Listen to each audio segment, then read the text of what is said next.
বন্ধুরা, এই যে ফ্রিজের মধ্যে যে ওয়াটার যে লিকেজের যে প্রবলেমটা থাকে, সেটা কেন হয়?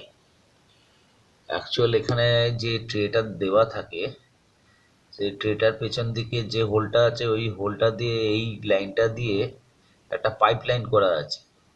যে পাইপ লাইনটা দিয়ে যে জলটা যখন আমরা ডিফ্রস্ট করি বা লোডশেডিং হয়, তখন বরফটা গলে গেলে সেই জলটা এখান থেকে পাস হয়।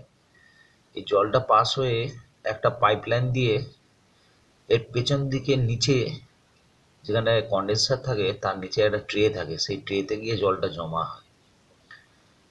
এবার দেখাচ্ছি বন্ধুরা, এই ট্রেটার ভেতর দিয়ে যখন যাচ্ছে জলটা, যেহেতু আমাদের ডিপ ফ্রিজের মধ্যে মাংস মাছ যত কিছু থাকে সেইগুলো গলতে থাকে। এবার গলে একটা লিকুইড ফর্ম তৈরি হয়।